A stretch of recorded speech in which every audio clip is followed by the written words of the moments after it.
আমাদের অনুষ্ঠান শুরু করি। মন্ত্রীমশাই যেটা বললেন খুব প্রাণের কথা, যে 1000 ওয়াটের আলো বিজ্ঞান সম্বন্ধ রবীন্দ্রনাথের ছিল, সেটাকে বিকাশবাবু আমরা আনবার চেষ্টা করছি। পার্থবাবুর সহায়তা থাকলে নিশ্চয়ই হবে। আমি যাদবপুর বিশ্ববিদ্যালয়ের তরফে আমরা রবীন্দ্রনাথ বিজ্ঞান, ফিজিক্স অ্যান্ড মিউজিক গবেষণা করি বহু বছর যাবৎ। তার একটা ছোট্ট জিনিস এখানে উপস্থাপনা করব। নামটা হচ্ছে ভাবনা কাঁপায় সুরে। এর মধ্যে বিজ্ঞান আছে, দর্শন আছে, কোয়ান্টাম মেকানিক্স আছে, রিয়েলিটি আছে, কনসাসনেস আছে। সহজ করে গান এবং রবীন্দ্রনাথের লেখা দিয়ে বলা। শুরু করি। উঠছি। বিপুল তরঙ্গ রে,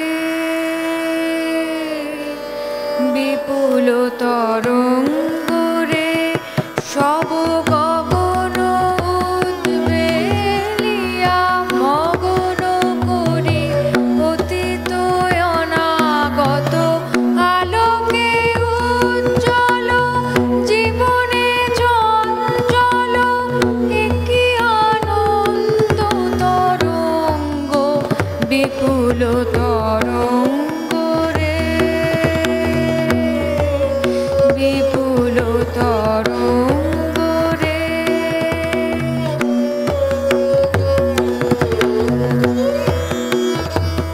তাই দুলিছে দিনকর চন্দ্র তারা, চমকে কম্পিছে চেতনা ধারা। দুলিছে দিনকর চন্দ্র তারা, চমকে কম্পিছে চেতনা ধারা। আকুল চঞ্চল নাচে সংসার, কুহরে হৃদয় বিহঙ্গ, বিপুল তরঙ্গ রে, বিপুল তরঙ্গ রে, সব গগন উদ্বেলিয়া মগন করি অতীত অনাগত আলোকে উজ্জ্বল জীবনে চঞ্চল একই আনন্দ তরঙ্গ, বিপুল তরঙ্গ রে, বিপুল তরঙ্গ রে। August 19, 1930. Occasion: the meeting of two extraordinary minds, Rabindranath Tagore and Albert Einstein, in Berlin, who exchanged their views mainly on music. This was subsequent to their original meet discussing about reality, which Dr. Sinha has elaborated a lot. Despite the disparate life focus of Tagore and Einstein, their ecumenical thinking lavished the wisdom on humanity as a whole. The first part of the dialogues was on relative features of Western and Eastern music. But the second part centered around cognition of music and ultimately consciousness. And this is very important. We from Jadavpur University, Physics and Music, presenting a musical dialectic on understanding of music by and beyond sound based on Einstein-Tagore interaction. The participants are all researcher, pre-doc, postdoc of Physics Department, C.V. Raman Center for Physics and Music. Sound, we know, are produced by at least two elements, but we do not know as yet how sound was created. Just like how universe was created, how light was created, matter was created, we know a lot. But how sound was created initially, we do not have any answer. Rather, in our Indian script, there is a thought that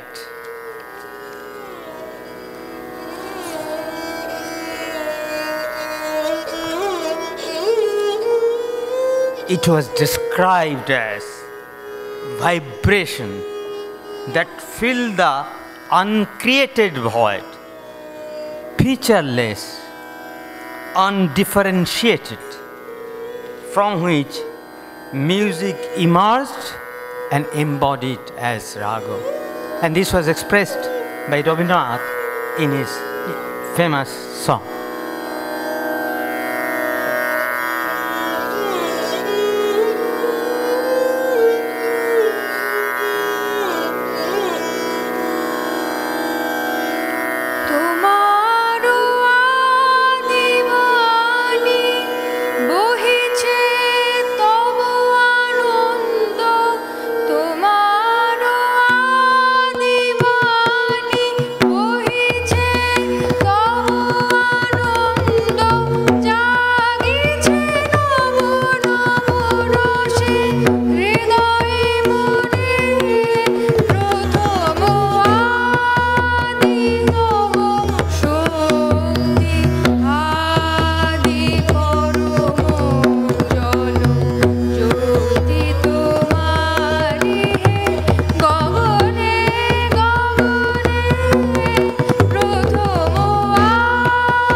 সেই থেকে কবি বলছেন সেই যুগ যুগান্তরের বিরাট স্পন্দন আমার নারীতে আজিও করিছে নর্তন। Then started the dialogue between Einstein and Rabindranath. বাংলায় বলি এই আলোচনা অমীমাংসার আলো আধারের আলোচনা। Tagore was excited. Melody and harmony are like lines and colors in pictures. A simple linear picture may be completely beautiful. The introduction of color may make it vague and insignificant.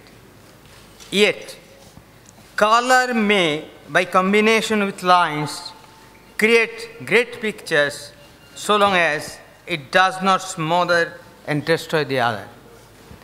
Einstein got excited. It is a beautiful comparison. Line is also much older than color. It seems that your melody, that is Indian music, is much richer in structure than ours.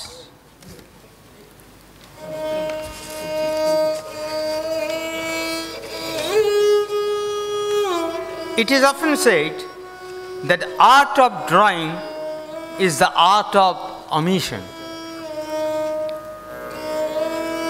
In reality, the art of music is nothing but the art of silence. যেটুকু কাছেতে আসে ক্ষণিকের ফাঁকে ফাঁকে চকিত মনের কোণে স্বপ্নের ছবি আঁকে যেটুকু কাছেতে আসে ক্ষণিকের ফাঁকে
যেটুকু কাছেতে আসে ক্ষণিকের ফাঁকে ফাঁকে।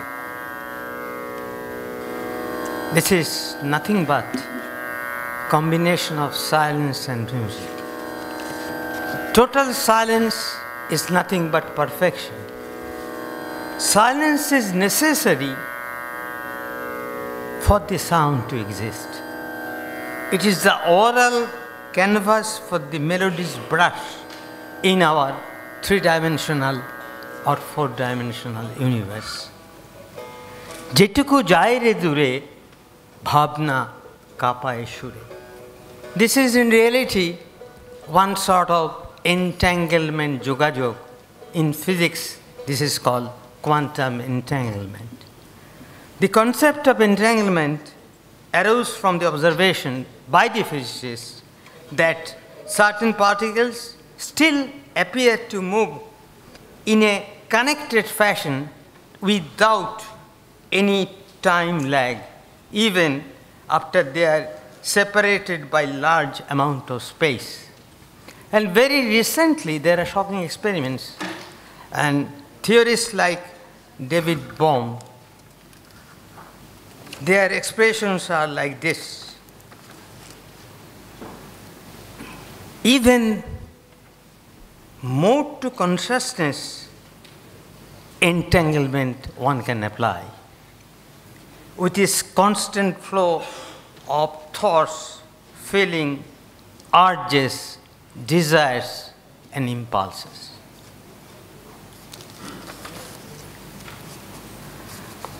Tagore became excited. It is difficult to analyze the effect of Eastern and Western music on our minds. I am deeply moved by the Western music. I feel that it is great, that it is vast in the structure. But our own music, that is Indian music, touches me more. Einstein replies instantaneously. The difficulty is that really good music, whether it is Eastern or Western, cannot be analyzed. Tagore admitted, yes. And what deeply affects the hearer is beyond himself. Quoting Keats, heard melodies are sweet, but those unheard are sweeter. নৃত্যে তোমার মুক্তির রূপ, নৃত্যে তোমার মায়া, নৃত্যে তোমার মুক্তির রূপ, নৃত্যে তোমার মায়া, বিশ্ব তনুতে অনুতে অনুতে কাঁপে নৃত্যের ছায়া, নৃত্যে তোমার মায়া, তোমার বিশ্ব নাচের দোলায় দোলায়, বাঁধন পরায় বাঁধন খোলায়, যুগে যুগে কালে কালে, সুরে সুরে তালে তালে, অন্তকে তার সন্ধান পায়, ভাবিতে লাগাই ছন্দ হে, নৃত্যের তালে তালে। Einstein appreciated Tagore, but he commented, the same uncertainty will always be there about everything fundamental in our experience. In our reaction to art, whether in Europe or Asia. Even the red flower I see before me on your table may not be the same to you and me. Tagore replies, yet there is always going on the process of reconciliation between them, the individual tests performing to the universal standard. What Dr. Sinha told, that consciousness, individual and universe. There is debate going on, but Dr. Raha was telling about Upanishad. In Upanishad, I, quote unquote, in you, and I, quote unquote, in me, are no two consciousness. They are one in essence. The one consciousness is infinite in extension, and that is the self-reality.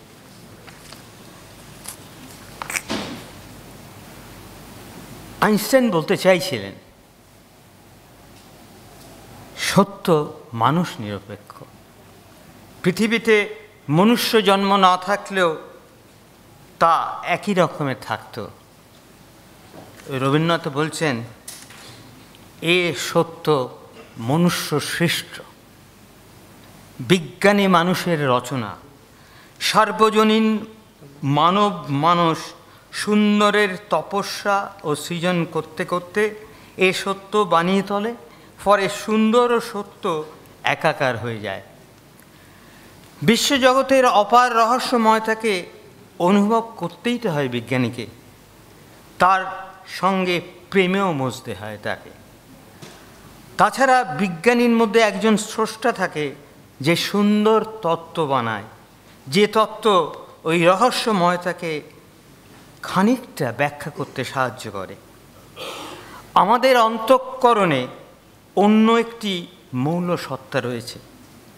এই সত্তাটি জগৎ সংসারের উন্নতি অবনতি নিয়ে ততটা বিব্রত থাকে না।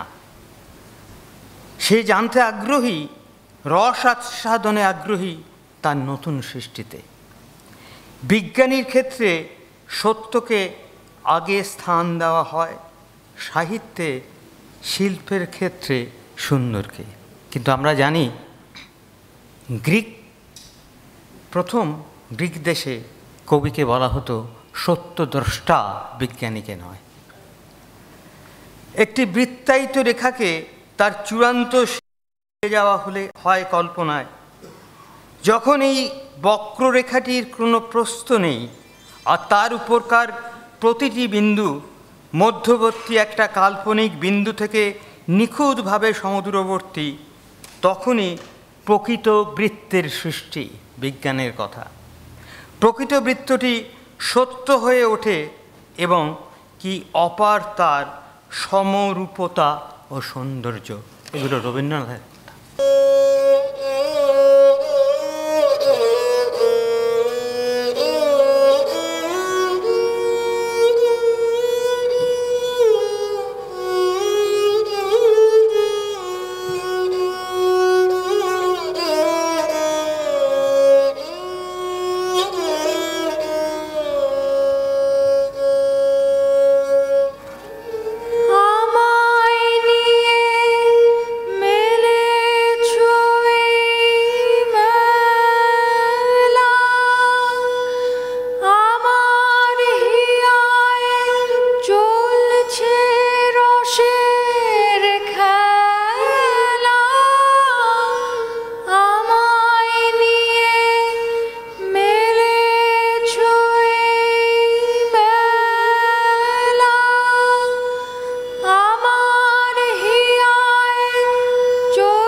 কবি লিখলেন, আমারই চেতনায় পান্না হলো সবুজ, চুনি উঠল রাং।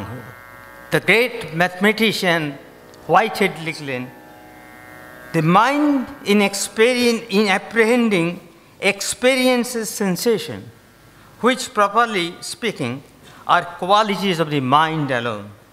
These sensations are projected by the mind so as to clothe appropriate bodies in external nature.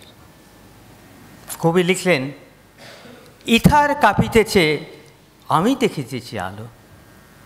বাতাসে তরঙ্গ উঠিতেছে, আমি শুনিতেছি শব্দ। ব্যবচ্ছেদ বিশিষ্ট বস্তুকে আমি দেখিতেছি ব্যবচ্ছেদহীন বস্তু। বস্তু যে কেনই বস্তুরূপে প্রতিভাত হয়, অন্য কোনোভাবে হয় না, তাহার কোনো অর্থ খুঁজিয়া পাই না। The great mathematician Whitehead লিখলেন, the bodies are perceived as with qualities which in reality do not belong to them. Qualities which in fact are purely offspring of the mind. Nature gets credit which should in truth be deserved for ourselves. The rose for the scent, the nightingale for the song, the sun for the radiance.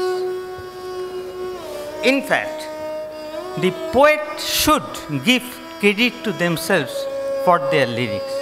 This was the comment of Whitehead. মম চিত্তে নীতি নৃত্যে কে যে নাচে, তাতা থই থই, তাতা থই থই, তাতা থই থই। মম চিত্তে নীতি নৃত্যে কে যে নাচে, তাতা থই থই, তাতা থই থই, তাতা থই থই। তারি সঙ্গে কি মৃদঙ্গে সদা বাজে, তাতা থই থই, তাতা থই থই, তাতা থই থই।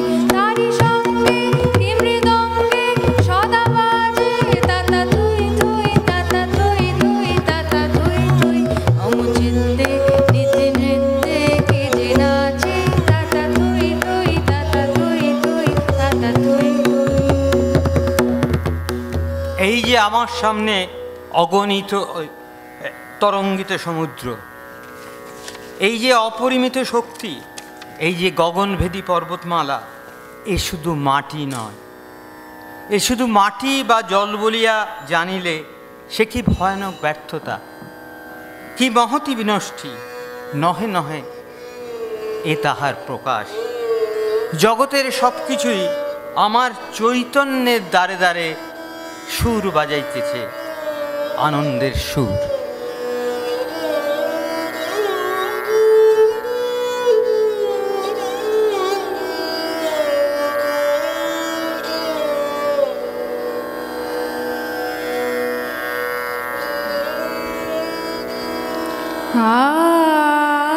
আনন্দ ধারা বহিছে ভুবনে, আনন্দ ধারা বহিছে ভুবনে। দিন রজনী কত অমৃত রস উথলি যায়, আনন্দ গগনে আনন্দ ধারা বহিছে ভুবনে।